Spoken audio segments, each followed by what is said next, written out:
संस्कृती पसरली. अरे वस्तीवरच्या पारावर लोकराजा राजाची छत्रपती शाहू महाराज येऊन बसले. माझा अहवाल की झाला.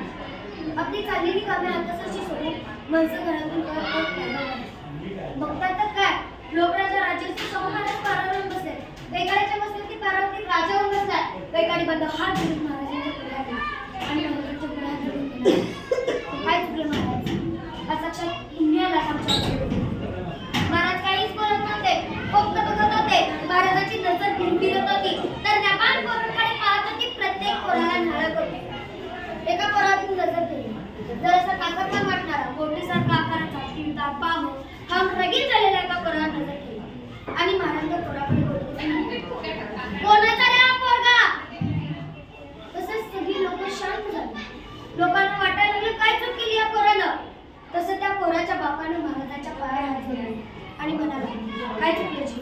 माझंच पोरगा आहे. शिवा किती बोलायला. काय चुकलं नाही रे, उठून उभा राहा.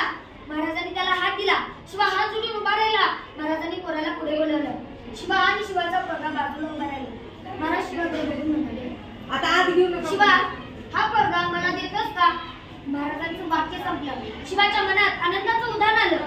अरे महाराजांनी पोरगा मागितलं, इथल्या राजाने पोरगा मागितलं, दिलं महाराज दिलं असं म्हणून शिवाने पुन्हा एकदा पाय धरले. आता शिवाला कळाले होते, अरे महाराजांनी पोरगा मागितलं, माझ्या पोराचं कल्याण झालं आणि त्याच्या आयुष्याचं सार्थक झालं. महाराजांच्या पदरात मी पोरगा टाकलं, दिला महाराज तुम्हाला पोरगं. एवढा शिवा म्हणाला. शिवाच्या दोन्ही डोळ्यात ठेव महाराजांच्या चरणावरती स्थिरावले. महाराजांनी पुन्हा शिवाला हात दिला, उभा केला, बाजूला सारला, पोराच्या खांद्यावरती हात टाकला आणि पोराला घेऊन राजवाड्यात गेले. दुसऱ्या दिवसापासून मल्लविद्येचे प्रशिक्षण देणारी माणसं त्याला खुराक द्यायला सुरुवात केली. महाराजांचा तो कैकाड्याचा पोरगा पैलवान व्हायला लागला. त्याच्या अंगाला माती लागली, त्याला पटपट खुराक भेटायला लागली आणि तो पोरगा चांगलाच पैलवान झाला. महाराज त्याची कुस्ती पाहायला नित्य नेहमी येऊ लागले. तो पोरगा खेळतोय का नाही यावर लक्ष द्यायला लागले.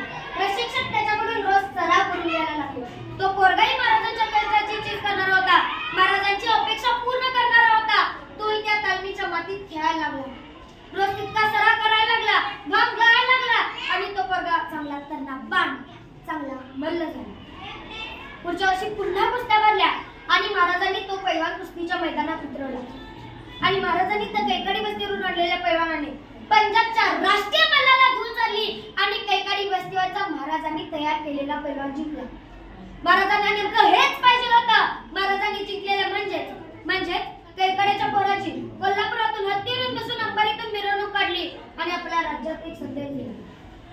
इथं जाती धर्माचं राज्य नाहीये. इथं जात बघून माणसे घडवली जात नाहीत. बळ असेल जो खेळू शकतो, ज्याच्यात ताकद दिसते, त्यालाच आपण या ठिकाणी पैलवान करू, त्यालाच आपण विजेता करू. हा संदेश संबंध महाराष्ट्रात व भारतात गेला. मला वाटते की अशा प्रकारे शाहू महाराजांनी इथल्या प्रत्येक जाती धर्मातल्या तरुणांना संधी दिली, त्यांना मोठं केलं, त्यांच्यातली कला गुणवली आणि त्या कला गुणांना योग्य विचारपूस दिली आणि त्यांना मोठं केलं. शाहू महाराजांचं हे विचारांचं नातं आहे. हे विचारांचं नातं आपल्याला कळलं पाहिजे. एवढे बोलून मी ते संपू देईन.